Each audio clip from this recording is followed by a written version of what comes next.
Hello, hello, hello, hello, hello. Kumusta? May adlaw ka na tanan, mga kaigsunan, mga kasampiak. Here we go again. Buhay Amerika Duterte Loyalist magaingon nga. Kung adunay nahidugmo tungod sa tumang kakapoy ug kaluyang, imong mga pulong may magadasig kanya sa pagtindog. So mga kasampiak, kung saan man kayo sa mundo, sanay nasa mabuti kayong kalagayan at ang iyong buong pamilya, mabuhay po tayong lahat. So, before anything else mga kasampiak, kayo'y mulit-muli kong inanyayahan na magsampiak man lang itong munti kong channel. May gusto lang akong ipapakita sa inyo at ipaparinig. Importante ito kasi mag midterm election na 2025. Kailangan natin ng malakas na numero diyan sa Senado . May gusto lang akong tao na ito controversial ang taong ito .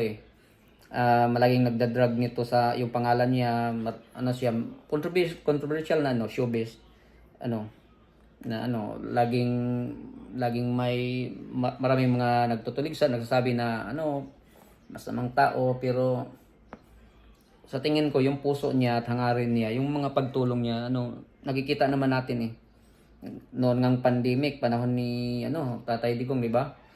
Tumulong pa ito, binigay niya yung 50 million niya, di ba? Bininta niya yung sasakyan niya. Pero sabi naman ni Senator Bongo na hindi bawal yan sa amin, hindi tatanggapin yan ni Tatay Digong. Kayo na lang mismo yung magbigay ng tulong mo. So ang ginawa niya, yung pira niya 50 million, siya na mismo yata yung nagbigay tag 1 million each sa mga mayor, saan ba yun? Tapos may binibigyan pa siya ng tag 300k. Basta binigay niya yung tumulong siya sa panahon ng pandemic. Ito. Gusto ko tong taong to. Totoong tao . Hindi niyo iniisip yung mga ganon. Google ka? Hindi, na pagka nawala kayo, ito yung maalala ng mga tao sa akin. Ama, tuturuan kita sa buhay. Yes. Yan, ha? Yan. Yeah. Alam mo sa sarili mo kung anong totoo at hindi. Dapat may peace of mind ka. Nakakatulog ka. Kung ako, masamang tao, I will not be blessed na makabalik pa sa TV5. Ang boss natin marunong yan. I don't think na makakabalik pa ako. Ito, ang feeling ko dito, it's all God's will. Diba yung pangalan ko, ang kadikit, God's will. So lahat ng ito, I think, it's a blessing. So hindi ako... Gusto ko to sa Senado. Problema na nila yan. Kung maniniwala sila dyan. Hindi ba? Sila naman ang... Nakakatulog ako naman hindi. Kahit mag-isa lang ako. Hindi kayo parang nagagalit na parang gusto nyong depensahan yung sarili. Hindi, kasi hindi totoo . Sinabi sa inyo. Hindi . Walang ganon. Wala akong gano'n. Para saan? Para ma-stress lang ako? Yung mga anak po rin yan, hindi nagtatanong sa inyo. Hindi. They respect me so much. So, gano'n lang. Kasi hindi ko naman sila pinababaya. Ito gusto ko. But I suppose what she's trying to say is isa sa talaga yung diyan. Unang-una, 'di ba? Sabi niya, hindi niya pinabayaan yung mga anak niya. Yan yung pinaka-importante diyan. Ang ibig sabihin diyan, mabuting tao ka kasi yung kabutihan nagsisimula yan sa puso , nagsisimula yan sa bahay , nagsisimula sa pamilya, small unit of society, di ba? Family. Kung kahit hindi man siya successful sa mga marriage niya, ganun, pero pagdating sa mga anak niya, sinuportahan niya. Ganun man yan, ganun yung buhay. Hindi man tayo perfecto. Meron tayo mga flaws sa buhay. Pero yung puso ni Willie Rebillame, talaga, para sa masa. Ito, gusto ko to. May gusto pa akong papakita sa inyo mga kasampiak. Na gusto kong ito, atika, ha?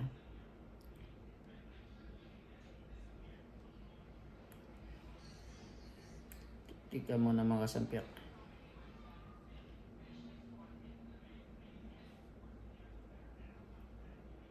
what's your credit card debt balance? Ito, may advertise pa . Ito, gusto ko talaga ito .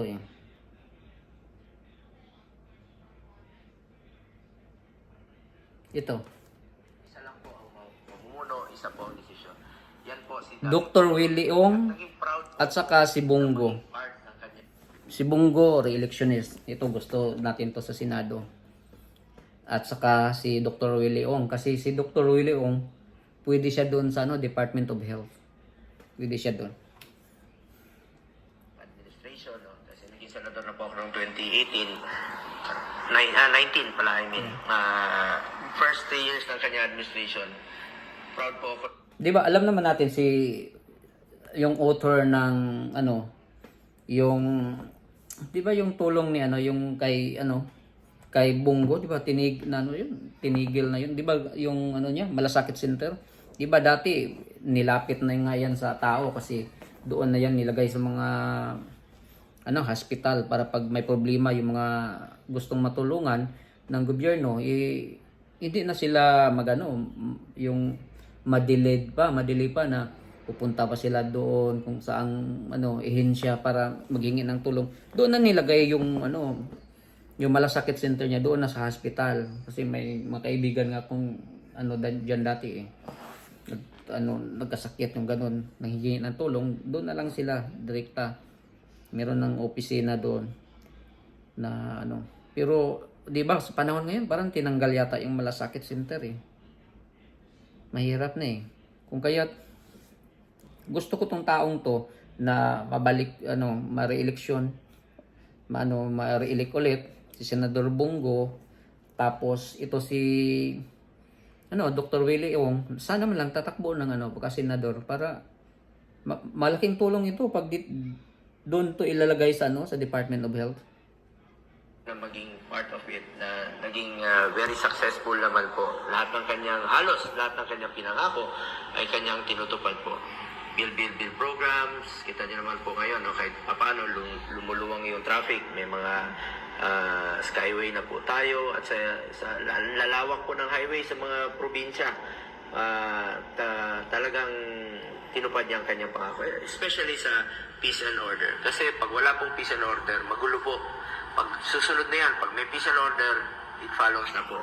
Magkakaroon po ng pag-unlad ang ekonomiya ng isang bansa. So proud po ako na maging part. Nung naging senador na po ako, hindi naman po ako tumigil sa pagtulong sa kanya bilang senador.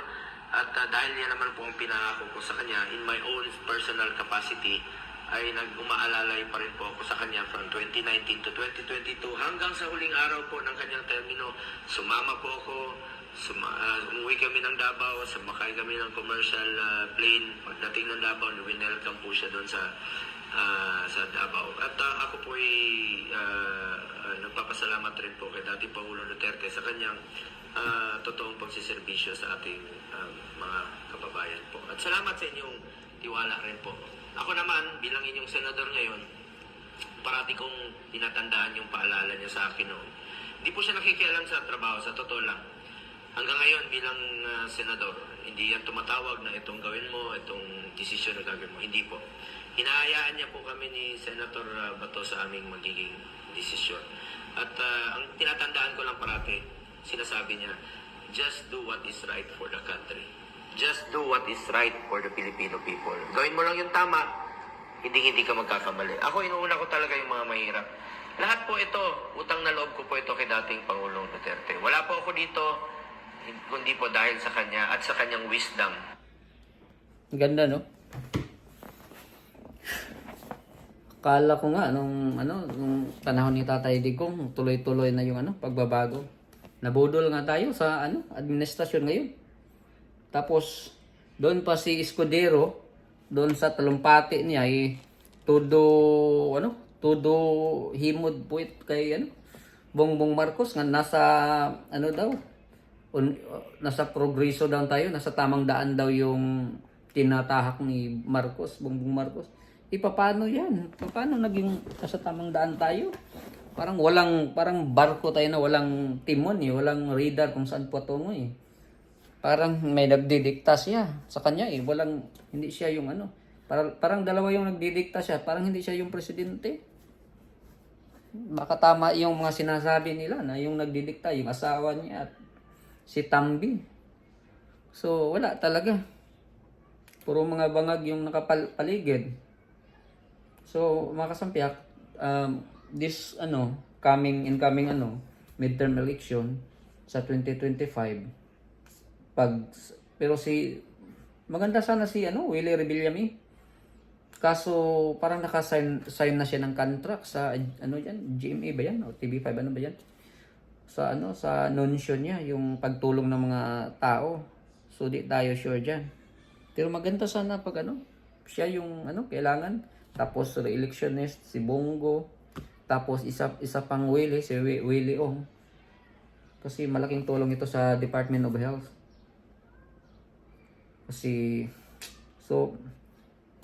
tingnan lang natin mga kasampa. Yun lang yung na-excite ako eh. At yung dalawang nakita ko eh. Sige, maraming salamat po.